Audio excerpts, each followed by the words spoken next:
आप देख रहे हैं मिड कैप मंत्रा। हमारे साथ है मंत्री फिनमार्ट के अरुण कुमार मंत्री बातचीत करने के लिए। मार्केट का मूड देखें तो उठापटक बाजार में देखने को मिल रही है।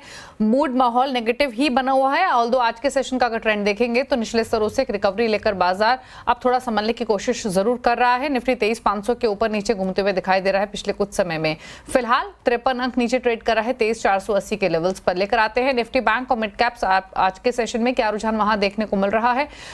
निफ्टी दिन के लोअर लेवल से अगर आप देखेंगे तो 127-28 अंकों की रिकवरी डेज लो से देखने को मिली है। सिमिलरली अगर निफ्टी बैंक देखेंगे तो आउट परफॉर्मेंस दिखा रहा है। अब हरे निशान में 160 अंकों की तेजी है। लोअर लेवल से 250 अंकों की रिकवरी यहां भी आते हुए दिखाई दी है। मिड कैप इंडेक्स भी हरे निशान में ट्रेड कर रहा है पॉजिटिव के साथ। दिन के लोअर लेवल से यहां पर रिकवरी और भी शार्प रही है, लगभग 450 अंकों की, जो कि ऑलमोस्ट 1% के आसपास है। स्मॉल कैप इंडेक्स अभी भी लाल निशान में है, लेकिन लोअर लेवल से यहां भी थोड़ा इंडेक्स संभल कर ही ट्रेड कर रहा है। अब दिखाते हैं आपको एनएससी स्टैट्स और साथ ही निफ्टी बैंक निफ्टी कॉन्स्टिट्यूएंट्स। बढ़ने वाले स्टॉक्स की संख्या अब सुधरी है और अब 1036 स्टॉक्स जो तेजी के साथ ट्रेड कर रहे हैं। गिरने वाले स्टॉक्स की संख्या 1431 आज के कारोबार में देखने को मिल रही है।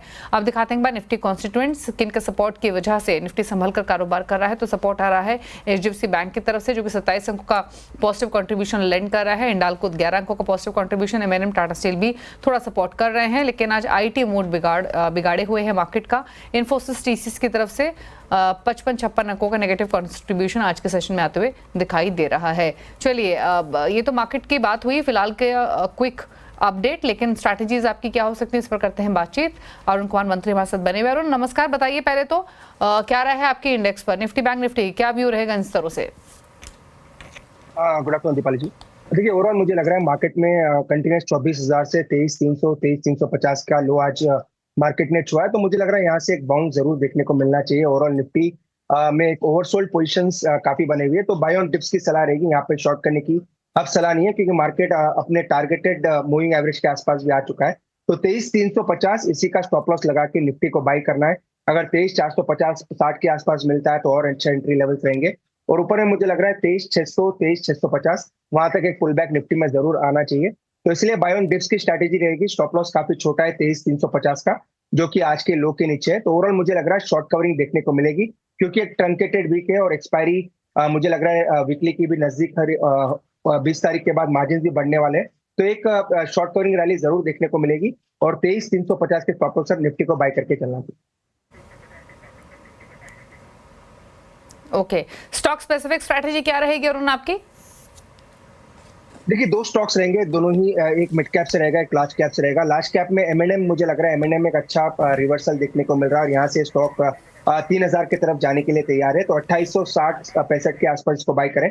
2810 आज के लो के आसपास स्टॉप लॉस लगाएं। 3,000 तक के टारगेट्स एमएनएम में मुझे लग रहा है शॉर्ट टर्म में आ सकते हैं। दूसरा स्टॉक अगेन एक एनबीएफसी रहेगा। पीएफसी में एक अच्छी स्ट्रेंथ नजर आ रही है। अगर आप मॉर्निंग से ही देखें तो अच्छे वॉल्यूम्स के साथ खरीदारी है, तो पीएफसी को बाय करें। 465 के आसपास चल रहा है। छोटा स्टॉप लॉस 455 का लगाए। 488 से 490 तक के टारगेट रहेंगे। तो मुझे लग रहा है एमएनएम पीएफसी ये दोनों नेक्स्ट 2 से 3 दिन के लिए बाय करके चल सकते। ओके, चलिए, ये तो बात हुई उन स्टॉक्स की जहां पर ट्रेडिंग अपॉर्चुनिटीज आपके लिए हैं। अब बात करते हैं उन शेयर्स की मिड कैप्स में जहां पर एक्शन देखने को मिल रहा है, यानी कौन सी वो सेलेक्ट पॉकेट्स है जहां पर तेजी मंदी देखने को मिल रही है। मिड कैप गेनर लूजर्स आपके सामने लेकर आते हैं। इंडेक्स में तो एक स्मार्ट रिकवरी लोअर लेवल से आते हुए दिखाई दी ही है। पॉकेट्स दिखाते हैं। शुरुआत करते हैं एनबीएफसी के साथ, जहां पर तेजी है। मुथूट फाइनेंस 8% ऊपर, खबरों का इंपैक्ट। चोला इन्वेस्ट 3.5% ऊपर, 2.5% ऊपर पीएफसी। आईएफसीआई में भी 3.5% की तेजी है। दिखाते हैं मेटल्स, जहां पर चाइना ने जो टैक्स रिबेट कट करने की बात कही है स्पेशली एल्यूमिनियम पर, उसका इंपैक्ट देखने को मिला है। नाल्को इसीलिए ऊपर है क्योंकि एल्यूमिनियम मेजर बिजनेस कॉन्स्टिट्यूट करता है। 12.5% ऊपर, एनएमडीसी 3.5% ऊपर, 1% ऊपर हिंदुस्तान जिंक, हिंद कॉपर भी ऑलमोस्ट 1% ऊपर कर रहा है ट्रेड। रियल्टी में Brigade, Phoenix, Godrej Properties, DLF हरे निशान में है। 4% ऊपर ब्रिगेड है। फीनिक्स मिल्स में 5% का तेजी।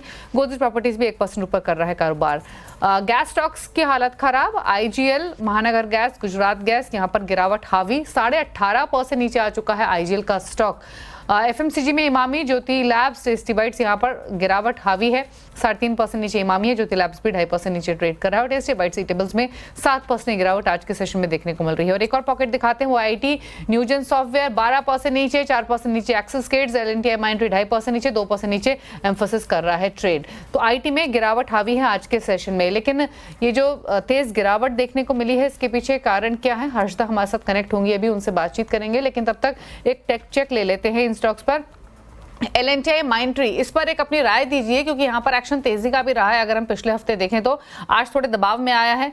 क्या राय रहेगी? यहाँ से लोअर लेवल से थोड़ा संभलने की कोशिश तो कर रहा है, बट क्या व्यू रहेगा इन स्तरों से, अरुण? देखिए, एलटीआईएम मुझे लग रहा है 5600 से 6100 इसी के बीच में ट्रेड करना चाहिए। कोई बड़ा आप कह सकते हैं कोई नेगेटिविटी अभी भी चार्ट में नहीं है, अभी भी नीचे के लेवल से अच्छा पॉजिटिविटी देखने को मिल रही है। पर इस स्टॉक में जो मोमेंटम बनेगा वो 6000 के ऊपर ही बनना चाहिए। तो अगर बाई करना है तो 6000, जब तक स्टॉक नहीं निकलता बेटर है इसको अवॉइड करें। 6000 के ऊपर या 6000 के ऊपर निकलता है तो मुझे लग रहा है 6200 तक की रन इसमें देखने को मिल सकती है। तो ओवरऑल रुझान अभी नेगेटिव नहीं है, जैसे दूसरे आईटी स्टॉक्स में ब्रेकडाउन देखने को मिल रहा है, तो वैसा ब्रेकडाउन अभी तक नहीं है। पर मुझे लग रहा है 6000 के ऊपर इसको बाई करना चाहिए। और जिनके पास है 5700 इसका स्टॉप लॉस मेंटेन करें। 6000, 6200 ये दो ऊपर में टारगेट रहेंगे। ओके, चलिए, तो ये बात हुई एल&टी माइंट्री की। 150 अंक नीचे, 150 रुपए नीचे फिलहाल ट्रेड करा है, लेकिन लोअर लेवल से थोड़ा संभला है। लेकिन ये गिरावट क्यों आई है? मेजरली जो गिरावट देखने को मिली है उसके पीछे ग्लोबल रीजंस हैं। क्या रीजंस हैं बताने के लिए हर्षदा हमारे साथ मौजूद हैं। बताइए हर्षदा, आईटी स्टॉक्स तेज गिरावट देखने को मिल रही है, फिर चाहे वो लार्ज कैप्स हो या मिड कैप्स, क्या वजह है? जी हाँ, आज निफ्टी आईटी में सुबह से ही बिकवाली का दबाव और अक्रॉस द बोर्ड हमने देखा है कि भारतीय दिग्गज आईटी कंपनियां हो या फिर मिड कैप आईटी कंपनियां, उनमें मुनाफा वसूली हावी है। आप गौर करिएगा, विप्रो, इन्फोसिस, टीसीएस से लेकर एलटीआई माइंट्री, इन्फोएज जैसे काउंटर्स भी 2.5 से 3% के नुकसान पर आज कर रहे हैं कारोबार। और निफ्टी आईटी इंडेक्स में खुलने के साथ ही बिकवाली का सिलसिला शुरू हुआ। इंडेक्स इंट्राडे में 1200 पॉइंट से ज्यादा का नुकसान दिखा चुका है। अब इस बिकवाली के पीछे कारण दरअसल विदेशी बाजार हैं और खासतौर से अमेरिका का नैस्डैक, जहां पर हमने देखा था फ्राइडे के सत्र में भारी भरकम बिकवाली आई। बिकवाली क्यों आई? क्योंकि अमेरिकी फेड के जो चेयरमैन है जेरोम पावेल, उन्होंने एक बयान दिया और उसके बाद आईटी स्टॉक्स नैस्डैक वाले पिटते हुए दिखाई दिए।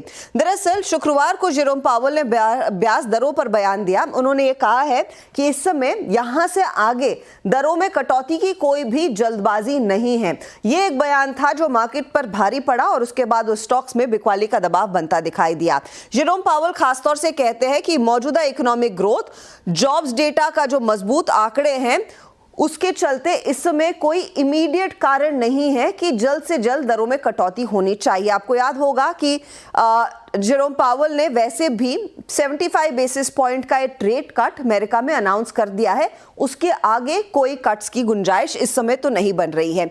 इसी बयान के बाद नैस्डैक का जो इंडेक्स है, जिसमें जो आईटी लेड इंडेक्स है, वहां पर करीब करीब 2% का नुकसान देखने को मिला। दूसरी चीज आपको भारतीय कॉन्टेक्स्ट में देखनी है कि भारतीय बाजारों में जो आईटी काउंटर्स हैं वैसे भी पिछले 2 हफ्तों से लगातार तेजी में हैं और उसी के चलते हमने देखा है वो प्रेशर बनता हुआ दिखाई दिया है। प्रेशर का एक कारण यह भी हो सकता है कि पिछले 2 हफ्तों में 6.5% तक के रिटर्न्स दिखा चुका है इंडेक्स। इस समय एफआईआईज की तरफ से भी कुछ अनवाइंडिंग देख रहा है, मुनाफा वसूली आ रही है। ये आज का हाल है निफ्टी आईटी का। लेकिन अगर आप पिछले 15 दिनों का चार्ट देखेंगे, इनफैक्ट 5 तारीख से अब तक का चार्ट देखेंगे तो वहां पर एक रिकवरी जरूर देखने को मिली है। आज की बिकवाली इतनी ज्यादा बढ़ गई है कि अब वो पॉजिटिव साइड भी नहीं रह गया है, वरना 5 तारीख से लेकर आज सुबह तक ये इंडेक्स लगभग 5 से 6% तक के रिटर्न्स दिखा चुका था। ओके, चलिए, शुक्रिया हर्षदा आपका डिटेल्स बताने के लिए, वजह बताने के लिए। और ज़्यादा आईटी स्टॉक्स दबाव के साथ ही ट्रेड कर रहे हैं सुबह से ही। थोड़े बहुत रिकवरी कुछ सेलेक्ट स्टॉक्स में हमने लोअर लेवल से आते हुए देखी है। रुक रहे हैं एक ब्रेक के लिए। ब्रेक के उस पार बात करेंगे गैस स्टॉक्स की। वहां भी एक तेज गिरावट आज के सेशन में देखने को मिली है। क्या है कारण बताएंगे, साथ ही बात करेंगे कुछ और स्टॉक्स पर। जल्द वापस आते हैं।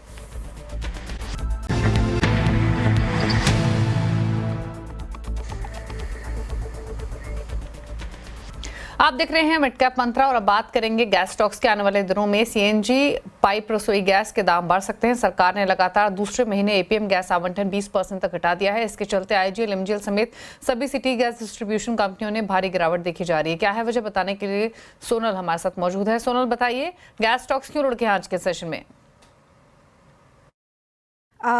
बहुत बड़ा दबाव हमें नज़र आ रहा है इन स्टॉक्स में। इसका एक रीज़न ये है कि गवर्नमेंट ने इनका गैस आवंटन कम कर दिया है 20% से, और ये सेकंड मंथ इन अ रो ऐसा हो रहा है। तो इसका मतलब क्या है? अभी इनको सिर्फ 40% गैस मिलेगी डोमेस्टिक प्रोडक्शन से, जो हमारी डोमेस्टिक गैस होती है जिसका प्राइस $6.5 पर MMBTU है। ये पहले उनको 70% पूरे सोर्सिंग में इतना मिलता था, बट अब उनको सिर्फ 40% गवर्नमेंट देगी गैस। इसकी वजह से ये बहुत बड़ा प्रेशर आ रहा है, क्योंकि रिमेंबर कि अब कोविड के समय पे इन कंपनीज को डोमेस्टिक गैस चीप भाव पे मिलती थी और उस वक्त इनका आवंटन 150% हुआ करता था। फिर वो कम होकर 100% हुआ, फिर FY23 में 90% हुआ और अब वो 40 से 45% तक ही है। इसका मतलब ये है कि जो बाकी बचा हुआ इनको सोर्सिंग है वो स्पॉट LNG से करना पड़ेगा या HPHT गैस से करना पड़ेगा, या फिर उन्हें नई फील्ड से गैस खरीदनी पड़ेगी। और ध्यान रखिए वहाँ पे $9 पर MMBTU का कॉस्ट पड़ता है इन कंपनीज को। इसका मतलब है इनका 50% जो भी गैस सोर्सिंग होगा, रॉ मटेरियल होगा, वो अब मार्केट लिंक्ड हो जाएगा, जो अभी तक $6.5 पर MMBTU पे इनको मिल रहा था। इसका मतलब इनका रॉ मटेरियल प्राइसिंग बढ़ जाएगा। ये बहुत बड़ा खतरा है इन कंपनीज के लिए, बिकॉज इनका अगर रॉ मटेरियल प्राइसिंग बढ़ गया, इसका मतलब ये हुआ कि इनको जाके अपना प्रोडक्ट प्राइसिंग जो CNG है उसका प्राइस बढ़ाना पड़ेगा। कितना बढ़ाना पड़ेगा? अब कैलकुलेशन सजेस्ट करते हैं कि 10% इनको प्राइसिंग यहाँ पे बढ़ाना पड़ेगा, बट 10% वुड मीन कि कंज्यूमर्स पे बहुत बड़ा दबाव आएगा, उन पे बहुत इन्फ्लेशन प्रेशर आ जाएगा। और अभी हम उस मुकाम पे है जहाँ पे हमें दिख रहा है कि दिल्ली के इलेक्शंस है, महाराष्ट्र स्टेट इलेक्शंस है। हो सकता है कि दीज कंपनीज वो लोग जाके प्राइस उतना नहीं बढ़ा पाए जितना उनको बढ़ाना पड़ेगा अपने एबिडा मार्जिन्स को सस्टेन करने के लिए। अगर वो प्राइसेस नहीं बढ़ाएंगे तो उनको 30 से 35% हिट होगा उनके मार्जिन्स के ऊपर ही। तो इस वजह से ये स्टॉक्स बहुत डरे हुए हैं, क्योंकि 2 मंथ में कंटिन्यूसली इनको गैस एलोकेशन कम कर दिया गया है। और ऐसा भी बोल रहे हैं एनालिस्ट लोग, जेफरीज का बात आएगा, जेफरीज ने बोला है कि वो ऐसा सोच रहे हैं कि नेक्स्ट ईयर तक बिल्कुल इनको डोमेस्टिक गैस नहीं मिलेगा।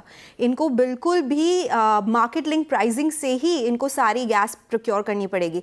इसका मतलब होगा रॉ मटेरियल प्राइसेस और ऊपर जाएंगे। इसकी वजह से उन्होंने EPS एस्टिमेट्स काट दिए हैं। महानगर गैस के लिए, IGL के लिए 27%, गुजरात गैस के लिए 19%। उन्होंने डाउनग्रेड कर दिया है महानगर गैस और IGL को अंडर परफॉर्म पे। JP मॉर्गन ने दोनों स्टॉक्स को डाउनग्रेड कर दिया है, महानगर गैस और IGL को। उनके टारगेट प्राइस कम कर दिए गए हैं 1300 और 343। और CLSA ने बोला है अगर वो लोग जाके प्राइस हाइक नहीं ले पाए तो 30 से 35% उनका EBITDA हिट होगा। वो बहुत बड़ा कट है जो हम बात कर रहे हैं EBITDA में। एंड इसकी वजह से ये दबाव के कारण हमें ऐसा दिख रहा है कि ये स्टॉक्स भी प्रेशर में है, क्योंकि अगर इन्होंने प्राइसिंग बढ़ाया तो वॉल्यूम्स इंपैक्ट होंगे और अगर प्राइसिंग नहीं बढ़ाया तो EBITDA इंपैक्ट होगा। इस वजह से इन स्टॉक्स में पिछले 2 महीने से बहुत दबाव दिख रहा है।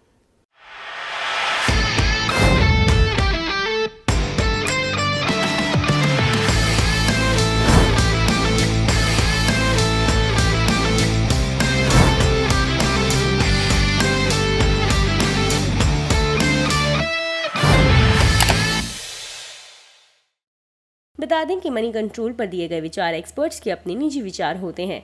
वेबसाइट या मैनेजमेंट इसके लिए उत्तरदायी नहीं है। यूजर्स को मनी कंट्रोल की सलाह है कि कोई भी निवेश निर्णय लेने से पहले सर्टिफाइड एक्सपर्ट की सलाह लें।